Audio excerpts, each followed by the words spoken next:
बदबू से सब बहुत दिन तो बदबू से परेशानी रही।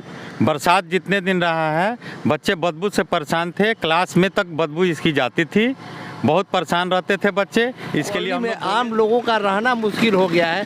कई बार हम लोगों ने कोशिश की कि यहाँ ना फेंका जाए, कहीं दूर फेंका जाए जहाँ लोग न रहते हों, लेकिन यहाँ टोटल रेसिडेंट के रहते हुए भी ये समस्या जो दोस्तों, आप देख रहे हैं न्यूज़ सच से सच तक। मैं सुनील सिंह आपको बता दें कि सिवान के लिए आज एक प्रदूषण एक बहुत बड़ी समस्या बन चुकी है। और एक न्यूनतम जब लेवल होता है एयर क्वालिटी का वो होता है 250, और सिवान को जो स्थिति है वो कभी 450 पहुँच जा रहा है, तो कभी 490 पहुँच जा रहा है, तो कभी 390 पहुँच जा रहा है। फिलहाल अभी की जो स्थिति बता दें, अभी का जो अपडेट है, सिवान का एयर क्वालिटी लगभग 360 के करीब में है। और इसकी जो मुख्य कारण है वो कारण है ये आप देख सकते हैं कि जो नगर परिषद है नगर वो क्या करती है कि कचरे को मेन शहर में, ये शहर का हमको लगता है कि मुख्य द्वार है शहर में एंट्री करने का, और यहाँ पे कचरे को ढेर करती है। हालांकि इसके लिए प्रशासन ने कई व्यवस्थाएं की थी, ज़मीनें भी खरीदी गई, लेकिन सिर्फ और सिर्फ कागज़ों पे। और इसका आपको बता दें परिणाम, सिवान जो डिस्ट्रिक्ट है यहाँ पे कोई मुख्य रूप से बड़े कल कारखाने नहीं है, फिर भी यहाँ की जो स्थिति है इतनी बदतर हो चुकी है कि आँखों में लोगों को जलन होता है रोड पे चलते हुए, और गाड़ियों के जो धूल कण है उससे भी ज़्यादा प्रदूषण फैल रहा है। और यहाँ पे कुछ ग्रामीण है, उनसे हम जानेंगे क्या क्या परेशानियाँ होती है। क्या नाम है सर आपका? मेरा नाम अरुण पाठक है, मैं एक शिक्षक हूँ और हम लोग इस समस्या से बिल्कुल त्रस्त हैं। यहीं बगल में हमारी कॉलोनी है गायत्री शक्तिपीठ, और सारे छोटे छोटे बच्चे जो खेलने आते हैं वो सब मतलब कि यहाँ से दूर भागते हैं। इतना दुर्गंध देता है ये, बार बार कंप्लेंट किया गया, लेकिन उसके बावजूद भी ये सारा कूड़ा कचरा आप देख रहे हैं, यहाँ से लेकर वहाँ तक कम से कम 10 कट्ठा में ये कूड़ा करकट फेंका गया है। और यह पूरी कॉलोनी जो है दुर्गंध से एकदम भरी हुई है। कॉलोनी में आम लोगों का रहना मुश्किल हो गया है।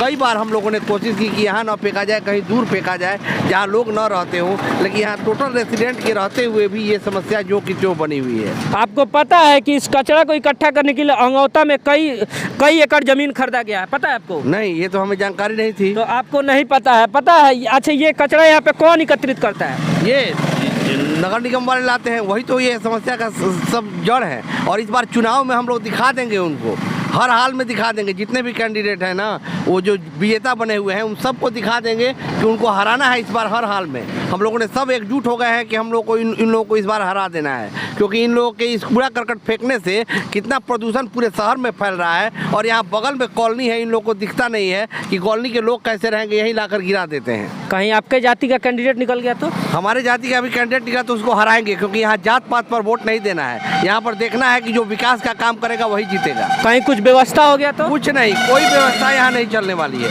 कोई व्यवस्था नहीं चलने वाली है। पूरी कॉलोनी के लोग एकजुट हैं कि हर हाल में उसे हराएंगे। तो देख सकते हैं, ये कह रहे हैं कि पूरी कॉलोनी के लोग एकजुट है कि कोई व्यवस्था हो जाए, या फिर कहीं इसका व्यवस्था हो जाए तो किसी भी प्रकार की व्यवस्था को सब लोग डिनाई कर रहे हैं, इसलिए कि सभी लोग एजुकेटेड हैं और पढ़े लिखे हैं, इन्हें भरमाया नहीं जा सकता है। ग्रामीण भी एकजुट हैं, महापुर के ग्रामीण भी एकजुट हैं। तो आपको बता दें कि पूरे ग्रामीणों को एकजुट होना होगा। ये भ्रष्ट नेताओं सबसे अपने आप को छुटकारा दिलाना होगा। काहे कि जब तक ये भ्रष्ट नेता पार्टी, जाति, पैसा, व्यवस्था के नाम पे हम सभी को भरमा के वोट लेते रहेगा, तब तक यही व्यवस्थाएं रहेगी। आपको बता दें कि सड़कों पे चलने पे इतनी कठिनाई होती है कि हम लोग यहाँ मास्क लगा के खड़े हैं, फिर भी बोलना इतना मतलब बोलने में इतनी कठिनाई हो रही है कि आपको क्या बताएं। सड़कों पे चलने में इतनी परेशानी है, साथ ही साथ ग्रामीण क्षेत्रों में भी ये समस्या विकराल रूप से बनती जा रही है। उसका मुख्य कारण है कि ग्रामीण क्या कर रहे हैं कि पुआल को खेतों में जला दे रहा है, और पुआल को खेतों में जलाने से प्रदूषण का जो लेवल है वो बढ़ जा रहा है। इसके लिए ग्रामीणों को हालांकि प्रशासन के द्वारा कई बार प्रशिक्षित भी किया जा रहा है, जागरूकता भी फैलाया जा रहा है कि ग्रामीण इस तरीके का ना करें। और इसके साथ ही साथ जो ग्रामीण खेतों में पुआल जलाते हुए पकड़े जाते हैं, उनका किसान रजिस्ट्रेशन भी रद्द कर दिया जाता है, एवं किसान को सरकार के द्वारा जो भी मूलभूत सुविधाएं मिलती है उन सुविधाओं से उनको वंचित कर दिया जाता है। इसलिए ग्रामीणों से रिक्वेस्ट है कि आप सभी किसी भी तरह का प्रदूषण ना फैलाएं और खेतों में पुआल को ना जलाएं। और इससे सबसे ज़्यादा समस्या यहाँ सिवान के लोगों को है, और इसके लिए यहाँ के सारे नेता एक तरीके से कहें तो मर चुके हैं। इन नेताओं को कोई मतलब नहीं है कि सिवान की जनता किस तरीके से त्रस्त है प्रदूषण की समस्या से, और क्योंकि इनको तो रहना है एयर कंडीशन में, ये रहेंगे एयर कंडीशन में, और सिवान की जनता इस तरीके से धूल कण से प्रदूषित होकर अपना जान गंवाएगी। आपको बता दें कि आंखों की रोशनी चली जा रही है लोगों को, इस धूल कण भरी और प्रदूषण भरी वातावरण की वजह से आंखों की रोशनी चली जा रही है। एक शिक्षक महोदय शायद देख रहे हैं, इनसे हम जाने क्या नाम है सर आपका? प्रताप पांडे। आपका घर इधर ही है? घर क्या है, यहाँ स्कूल है, हम लोग चलाते हैं, बच्चे लोगों को भी इससे बहुत दिक्कत होता है। अच्छा, रामकृष्ण मिशन हाई स्कूल शायद से? हाँ, स्कूल जो है इसके अच्छा, थोड़ा हेलमेट निकाल दीजिए। बच्चा लोगों को भी बहुत दिक्कत हो रहा है इससे। गाड़ी को ऐसे कर लीजिए। इससे हम लोग कई बार इसके लिए बोले भी, परंतु इस पर कोई आया नहीं। बोला गया तो कोई नहीं आया। हम लोग बोले कि भाई ये कचरा यहाँ गिरवा रहे हैं आप लोग, इससे हम लोगों को परेशानी होगी। बहुत दिन बदबू भी दे रहा था ये। आपको दिखा दे कि सामने एक स्कूल है, Shri Ramakrishna mission high school, और यहाँ पे बच्चे पढ़ते हैं, छोटे बड़े बच्चे पढ़ते हैं, और बच्चों को कितनी परेशानियाँ होती है यहाँ के शिक्षक महोदय से जानेंगे। यहाँ बच्चों को बदबू से बहुत दिन तो बदबू से परेशानी रही।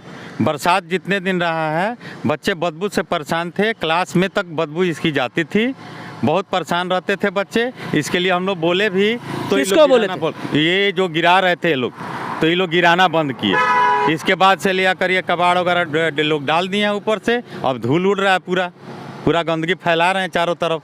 अच्छा, तो आप लोगों ने कभी यहाँ के नगर परिषद को आवेदन नहीं दिया कि इस कचरा को यहाँ से हटाया जाए? नगर परिषद से भी बात के लोग किए थे, फोन वगैरह करके हम लोग, तो वो लोग उसके बाद केवल गिराना बंद किए हैं, हटाए नहीं। अच्छा, जो कचरा यहाँ पे गिर गया इसको यहीं पे रहने दिया, आगे यहाँ से कचरा ना गिरा, हालांकि ये तो ठीक है।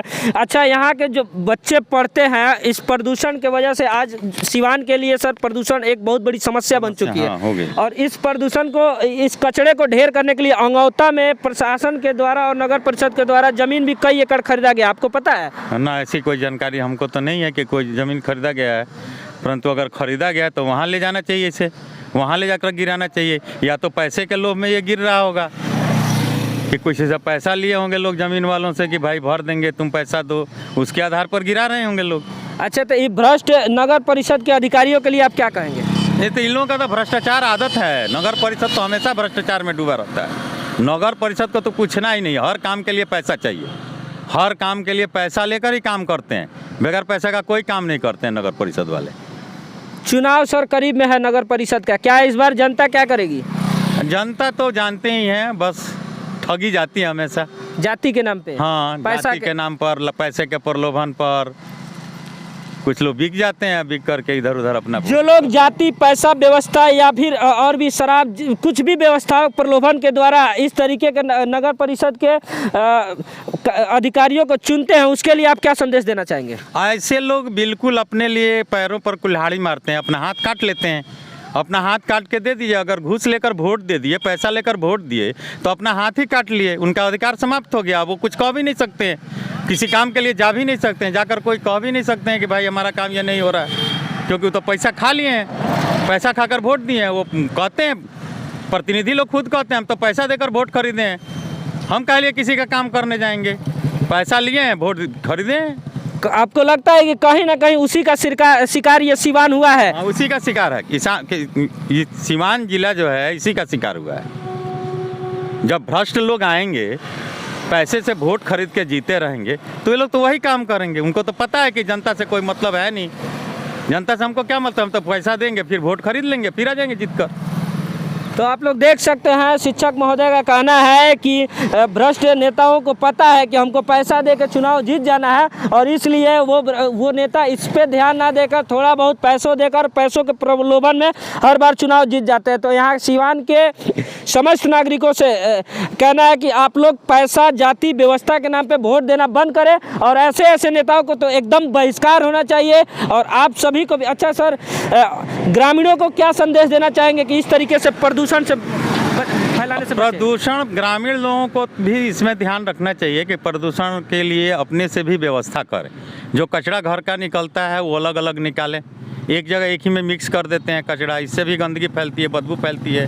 अगर कचरा दो भाग में बांट कर निकाले, गीला कचरा अलग हो, सूखा कचरा अलग हो, तो उससे प्रदूषण पर कुछ कंट्रोल किया जा सकता है। अपने से भी ध्यान अगर नहीं रखते हैं साफ़ सफाई का, तो प्रदूषण तो बढ़ेगा। अपने से भी ध्यान रखना आवश्यक है इसके लिए। आप अपने स्कूल के बच्चों को यहाँ से क्या संदेश देना चाहेंगे कि कम से कम प्रदूषण फैलाया जाए? बच्चों को तो ऐसे हम लोग क्लास में रोज़ बताते हैं, विद्यालय में भी हम लोग बच्चों को हर तरह का ट्रेनिंग ये देते हैं कि कोई चीज़ खाते भी हैं तो उनके लिए बताते हैं कि स्पेशल कूड़ेदान में कहाँ डालना है, क्या चीज़ आप कहाँ डालेंगे, ये रोज़ प्रशिक्षित किया जाता है। बच्चों को रोज़ बताया। हमारे क्लासरूम में भी एक भी आप कागज़ नहीं देख सकते हैं। बच्चा कोई भी कागज़, पेंसिल भी छीलना होता है तो पेंसिल छीलने की अलग जहाँ व्यवस्था है वहाँ जाकर बच्चा पेंसिल छीलता है। बच्चों को तो यहाँ तो हम लोग गाइड रखते हैं कि क्योंकि बच्चे आपका सब विद्यालय प्राइवेट है ना सर, इसलिए। जी प्राइवेट विद्यालय है। इसलिए सरकारी विद्यालय में ये सुविधा क्यों नहीं देखने को मिलता है? अब ये तो वहाँ काम करने वाले लोग जाने, हम लोग इस पर बहुत ज़्यादा टिप्पणी क्या कर सकते हैं। चलिए सर, आप भी शिक्षक हैं, अच्छा लगा आपसे बात करते हुए। अच्छा, एक सवाल आपसे लास्ट में पूछना चाहेंगे कि सर आजकल अक्सर देखा जा रहा है, चाहे वो कहीं भी किसी भी क्षेत्र में प्राइवेट स्कूलों के जो अनुपस्थिति है बढ़ रही है वहाँ पे बच्चों की, और सरकारी स्कूलों की घट रही है। आखिर क्यों सरकारी स्कूल से बच्चे क्यों प्राइवेट की तरफ रुख मोड़ रहे हैं? ये तो सरकार का अपना निजी काम लेना है। शिक्षक लोग काम कम करते हैं स्कूल में और सरकार का निजी काम ज़्यादा सरकार करवाती है, जिसका नतीजा से स्कूल में वो ड्यूटी नहीं दे पाते हैं। जनगणना वही करते हैं, मिड डे मील वही करेंगे, कोई पैखाना सड़क पर कचल करता है तो वही देखेंगे, दारू पीता है तो वही पकड़ेंगे। तो ये सब काम जब शिक्षक के जिम्मे होगा तो शिक्षक पढ़ाएगा क्या? तो आप लोग देख सकते हैं, इनका कहना है कि जब तक शिक्षक के जनगणना का काम करते रहेंगे, शराबियों को ढूंढते रहेंगे, शौचालय का सर्वे करते रहेंगे, जातिगत जनगणना का सर्वे करते रहेंगे, तब तक बिहार में शिक्षा मिड डे मील रासायनिक, क्या कह रहे हैं सर? मिड डे मील रासायनिक, मिड डे मील और रासायनिक के कार्य में लगा दिया जाता है शिक्षकों को, और उनको क्लर्क की बहाली से सरकारी नहीं हो रही है, प्यून की बहाली नहीं हो रही है, तो सारे शिक्षक वही काम कर रहे हैं। मिड डे मील में कोई फंसा हुआ है, कैशबुक आय व्यय विवरणी लिख रहा है, फेसबुक लिख रहा है, मिड डे मील के लिए जा रहा है। शिक्षक को मिड डे मील में रखकर शिक्षक को बदनाम कर दिया गया, और कुछ शिक्षक उसमें अपना चोरी करते भी हैं। आपका घर कहाँ है सर? हमारा घर रामनगर आंध्र ढाला सिवान वार्ड नंबर 21, विनोद कुमार पांडे, योगाचार्य। अच्छा, योगाचार्य। अच्छा सर, आपके यहाँ पे शायद से स्कूल में स्टाफ हैं आप? जी, मैं यहाँ पर फिजिकल टीचर हूँ। सर, कितना मज़ा आता है सामने ये खूबसूरत नज़ारा देखकर? ये मज़ा क्या है, ये तुम सारी गंदगी लेकर यहाँ बच्चे हमारे आते हैं, स्कूल से निकलते हैं, ये जितने एमीबियोसिस आँव की बीमारी होती है, इस डस्ट से स्टोफिलिया होती है, यही कारण है। ये जो कचरा रखा गया है, इसी के कारण बहुत सारे रोग होते हैं। ये गलत है रखना। अपने विद्यालय के पास इतना बीमारियों का जड़ क्यों रखे हैं? हमने इसका तो विरोध किया।